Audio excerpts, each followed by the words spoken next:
Hello दोस्तों, तो आप सभी लोग यूनिक सेंटर में मोस्ट वेलकम। तो गाइज जैसे कि आज की जो वीडियो आने वाली है बहुत ज़बरदस्त होने वाली है। क्यों? क्योंकि बहुत सारे बच्चों के डाउट्स आ रहे थे कि सर हमें मतलब ऐसे कोई टॉपिक्स बता दीजिए, ऐसे कोई क्वेश्चंस बता दीजिए जो भी माइक्रो स्टैटिस्टिक का वो जो हम पेपर में मतलब आने की जो रिपीटेशंस क्या ज़्यादा होती है। तो भाई आज की वीडियो में हम यही देखेंगे जो हमारी माइक्रो इकोनॉमिक्स होती है, जो हमारी माइक्रो इकोनॉमिक्स है उसके अंदर मतलब ऐसे हम 15 क्वेश्चन सेलेक्टेड लेंगे जो पेपर में कई बार पूछा गया, आपका मिड टर्म का हो गया, फाइनल टर्म का, यहाँ तक कि कंपार्टमेंट के एग्जाम में इन क्वेश्चनों को बहुत बार रिपीट किया गया और पूछा जाएगा। जो आपके 19 तारीख को एग्जाम है उसमें भी पूछा जाएगा। तो इसलिए भाई सबसे पहले कोशिश करना है यार आप लोगों को वीडियो को शुरू से लेकर लास्ट तक का देखिएगा, वीडियो को स्किप बिल्कुल भी नहीं करना है। तो अब यहाँ पर हम क्वेश्चन बात करते हैं वन बाय वन करके कि कौन से मतलब चैप्टर को ज़्यादा क्या करना है। यहाँ पर मैंने आपको सिर्फ वो 15 क्वेश्चंस लिए जो पेपर में आपका 100% इनमें क्वेश्चन में से इससे बाहर आपके टॉपिक्स नहीं आएंगे। तो अगर हम बात करते हैं पहला, देखो हम पीछे से शुरू करेंगे, जो हमारा मार्केट का चैप्टर है तो वहाँ से वहाँ पर डिसाइड करेंगे पहला। देखो तो पहला जो हमारा टॉपिक आता है आपका उच्चतम कीमत निर्धारण और आपका न्यूनतम कीमत निर्धारण को यहाँ पर मतलब आपको बताना है। इसके वीडियो में आपका 3 से 4 नंबर का आपका क्वेश्चन पूछा जाएगा और इसी को हम कहते हैं यहाँ पर पटल कीमत भी कहते हैं। क्या कहते हैं? इसी को हम कहते हैं पटल कीमत भी। तो भाई आपको इस पर ज़्यादा फोकस करना है कि यहाँ पर ऐसा क्या। अब अगर आप में से जिसने नहीं देखा होगा तो प्ले लिस्ट आप चेक करिए, वहाँ पर मैंने बहुत अच्छे से डिटेल में पढ़ा रखा है।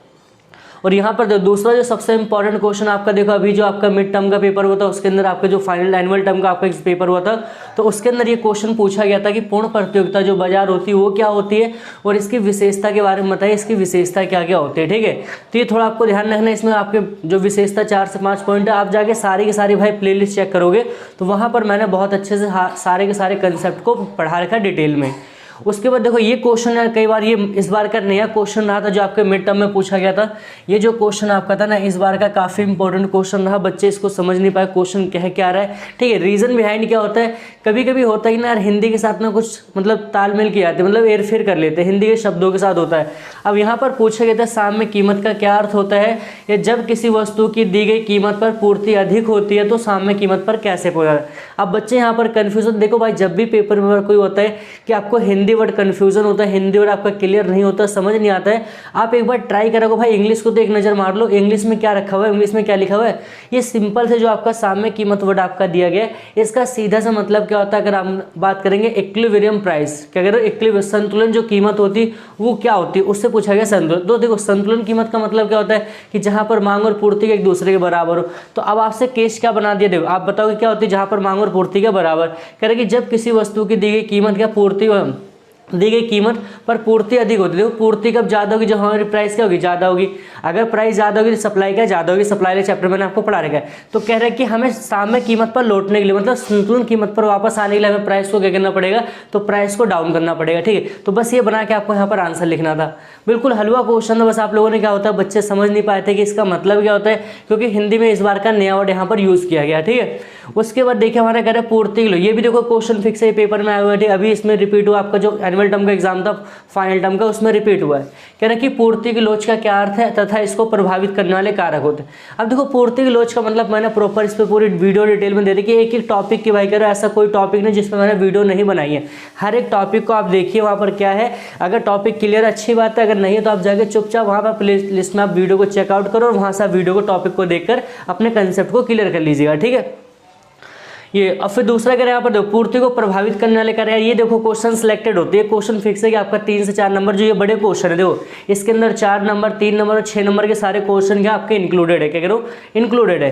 तो यहाँ पर पूर्ति को प्रभावित करने वाले कारक को समझाइए। ठीक है, तो इसमें जैसे आपको मैंने पढ़ा रखा वस्तु की अपनी कीमत हो जाएगी, ठीक है, फर्मों की संख्या हो जाएगी, ऐसे करके तो ये सारे सरकारी नीति हो जाएगी। ठीक है, तो ये सारे के सारे जो पॉइंट आपके इससे रिलेट करेंगे। और देखो इसी से मिलते जुलते आपके जो क्वेश्चन है या तो आपसे ये पूछ लेगा या सप्लाई के चैप्टर से, सप्लाई के चैप्टर में बस आपको इन टॉपिक को फोकस करना है। पूर्ति वक्र पर संचलन क्या होता है, मूवमेंट कह सकते हो। ठीक है, मूवमेंट क्या होता है, पूर्ति वक्र में खिसकाव क्या होता है। ठीक है, ये 2 टॉपिक आपके बन जाएंगे। ठीक है, ये 2 टॉपिक आपको कवर कर लेना। और इसी में देखो अथवा दे रखा है, या तो आपसे ये पूछेगा, अदरवाइज आपको कहेगा पूर्ति वक्र पर विस्तार या फिर पूर्ति वक्र पर ठीक है वृद्धि को समझे। अब यहाँ पर बच्चे कंफ्यूज होते हैं, जिन बच्चों ने डिटेल में नहीं पढ़ा होता है तो कहेंगे सर विस्तार का भी मतलब तो क्या होता है, मतलब बढ़ना, और यहाँ पर वृद्धि मतलब भाई यहाँ पर जब आप पूर्ति वक्र पर विस्तार पढ़ोगे तो यहाँ पर जो होता है मेन कारण क्या प्राइस रहेगा। ठीक है, और यहाँ पर जब पढ़ोगे तो यहाँ पर क्या होता है आपका जो अदर फैक्टर होते हैं, जो अन्य कारक होते हैं उसके कारण से यहाँ पर ऐसा होता है। ठीक है, ये रहेगा। और देखो एक आपका जो उत्पादन फलन का चैप्टर है उसमें सबसे खतरनाक जो क्वेश्चन है, सबसे इंपॉर्टेंट क्वेश्चन है,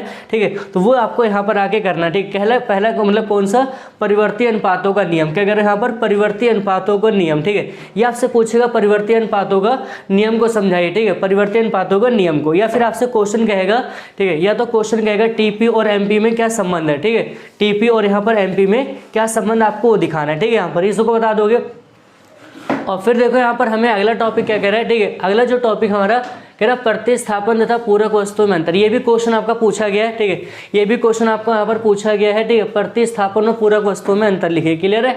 या फिर इसी की जगह आपका क्वेश्चन यूज कर देगा कि सामान्य वस्तु घटिया वस्तु में जो आपका क्या डिफरेंस होता है, नॉर्मल गुड्स हो गया, फिर इन्फीरियर जो गुड्स होती है, इनमें क्या क्या डिफरेंस है, क्या क्या ऐसा इनके बीच में डिफ्रेंसिएशन होता है, ठीक है, ये पढ़ना। और देखो सबसे इंपॉर्टेंट टॉपिक आपका यहाँ पर ये रहता है, सबसे इंपॉर्टेंट टॉपिक आपका ये रहता है कि तटस्थ वक्र आईसी किसे कहते हैं तथा इसकी विशेषता क्या होती है। आईसी किसे कहते हैं तथा इसकी क्या होती है, विशेषता क्या होती है। तो आप इसको मतलब इसको कवर करते हुए चलिए और इसको हैंड टू हैंड आपको ना पीपीसी के बारे में पढ़ लेना। पीपीसी कर्व, क्योंकि 2 कर्व होते हैं आपके, इसकी मतलब विशेषता के बारे में बता रहे हैं, ठीक है। सारे के सारे टॉपिक भाई आप लोगों को मैंने डिटेल में करा रखे हैं, आप लोग जाके प्लेलिस्ट वहाँ पर चेकआउट कर सकते हो, क्लियर है यहाँ तक। अगला देखो क्वेश्चन आपका ये भी देखो, इस बार का क्वेश्चन पूछा गया था जो आपका फाइनल टर्म का एग्जाम हुआ था, बच्चे कर नहीं पाए। करो कि आप लोगों ने या तो वीडियो नहीं देखी होगी, कह रहे जितने भी आपके मतलब आपको फाइनल टर्म में जितने भी क्वेश्चन आए ना, ठीक है, कह रहे जितने भी फाइनल टर्म में क्वेश्चन आए ना, उसमें कह रहे एक एक क्वेश्चन मेरी वीडियो से उठ के आया होगा, एक एक क्वेश्चन करो वीडियो से उठ के आया होगा। जो मैंने कंसेप्ट पढ़ा रखेंगे उससे बाहर कोई भी क्वेश्चन नहीं आया। बस बात आती है यार रिवीजन की, मैं आप देखो शुरू से बहुत सारे मोटिवेशनल वीडियो में आपको उसमें देता रहता हूँ कि आपको पेपर को लेके दौरान किन किन चीज़ों को ध्यान रखना है, रिवीजन पे किस तरह का कितना फोकस करना, वो सारी सारी बातें बताता हूँ, ठीक है। तो इस तरह से होता है। आपसे यहाँ पर देखो पूछा गया बजट रेखा क्या होती है, और जो आपका क्वेश्चन पूछा गया था बजट रेखा क्या होती है, उसमें परिवर्तन कैसे होता है, बजट रेखा और उसमें परिवर्तन कैसे होता है, ठीक है। तो ये आपका यहाँ पर हो जाएगा, ठीक है, बजट रेखा उसमें परिवर्तन कैसे होता है। और करे कि इसके देखो बजट रेखा, इसके परिवर्तन और साथ साथ इसके समीकरण को भी आपको याद करते हैं। समीकरण मोस्ट इंपॉर्टेंट है एमसी क्वेश्चन के लिए, आपको यहाँ पर ध्यान रखना है, क्लियर है। उसके बाद देखो हमारा जो क्वेश्चन आता है वास्तविक अर्थशास्त्र, देखो ये भी क्वेश्चन आपका रिपीट है, इसको भी कई बार पूछा गया। जो आपका फाइनल टर्म का होता है, फाइनल टर्म का होता है, इसको भी कई बार क्वेश्चन पूछा गया है, ठीक है। देखना वास्तविक अर्थशास्त्र और यहाँ पर क्या होता है आदर्शात्मक अर्थशास्त्र क्या होता है, इसको आप थोड़ा सा आप लोग ध्यान रखिएगा, ठीक है।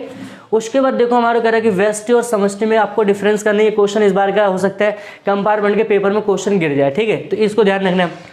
अब कह रहे देखो एक जो आपका क्वेश्चन इस बार का देखो आपका मतलब क्या ना जो फाइनल टर्म में उसमें नहीं आया, तो आपका जो कंपार्टमेंट के पेपर में आने की इसकी पॉसिबिलिटी क्या होती है ज़्यादा है। कौन सी, क्या उत्पादन करे, कैसे उत्पादन करे, किसके लिए करे, ये टॉपिक आपको ध्यान रखना है। तो ये क्या होता है हमारे 11 क्वेश्चन होते हैं कि जो आपको देखना। अब बाकी हम जो है कि हमने 11 क्वेश्चन देख लेते हैं कि कौन कौन से इंपॉर्टेंट। भाई आप लोगों ने यार इतनी, अगर आपने सिलेबस की तैयारी कर ली है, अगर कोई ऐसा बच्चा है जिसको नहीं समझ में आ रहा किस तरह से प्रिपरेशन को करे, तो भाई मैंने आपको कहता है कि वहाँ पर पूरी की पूरी जो आपकी 12 दिन की जो स्ट्रैटेजी होती है 8 अप्रैल से लेकर 19 तक की, वो वीडियो मैंने आपको दे रखी है। तो मैं आप लोग कमेंट करो कि सर आप डिस्क्रिप्शन में लिंक डाल दीजिए, मैं आपको वहाँ पर डिस्क्रिप्शन में लिंक प्रोवाइड कर दूंगा। लेकिन वहाँ पर जाकर आप एक बार इसको देखो कि आपको कैसे किस वे में आपको पढ़ना करो कि आपके सारे के सारे टॉपिक बहुत अच्छे से कवर हो जाएंगे।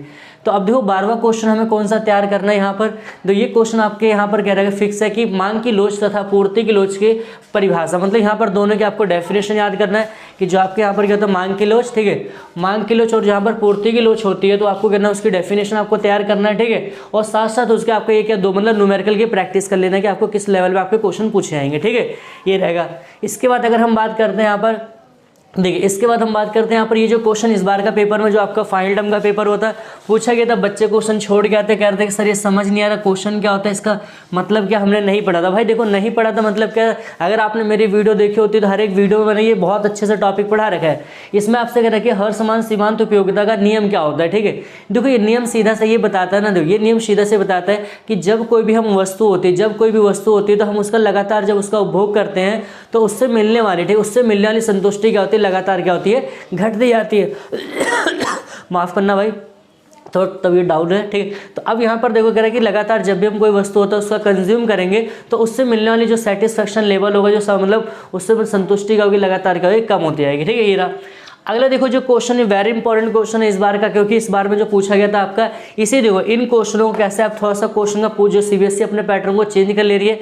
अब आपको यहाँ पर मैंने आपको 6-7 पॉइंट पढ़ा रखे, जैसे कि मैंने बताया था वस्तु की कीमत में परिवर्तन हो गया, संबंधित वस्तु हो गए, ठीक है। इसके अलावा आपका जैसे कह सकते हैं यहाँ पर उपभोक्ता की आय, उपभोक्ता की रुचि, फैशन वगैरह हो गया, ऐसा करके, ठीक है। तो ये सारी चीजें उपभोक्ता की आय, फिर हमने 2 पढ़ा था उसमें सामान्य वस्तु और घटिया वस्तु केस में, ठीक है। तो अब यहाँ पर डायरेक्ट आपसे क्वेश्चन कह देगा, आपसे क्वेश्चन कह रहा है कि यहाँ पर उपभोक्ता की फैशन रुचि होती है, वो मांग को कैसे प्रभावित करनी है उसको समझाइए, ऐसा करके, ठीक है। तो इन सारे पॉइंट को वही देखो कह रहा है कि क्वेश्चन कभी आपका टॉपिक नहीं चेंज होगा, बस पूछने का तरीका चेंज हो सकता है, ठीक है। तो अगर आपने कंसेप्ट को क्लियर कर रखा तो भाई कोई दिक्कत नहीं आएगी क्वेश्चन को अटेम्प्ट करने में। और यहाँ पर जो लास्ट क्वेश्चन है आपके 3 तरह से इसको पूछा जा सकता है पेपर में, तो इसको थोड़ा सा आप लोग ध्यान रखिएगा। सेम अगर आपने ये देखोगे इसी की तरह आपको कह रहा है यहाँ पर सप्लाई करेगा, ठीक है।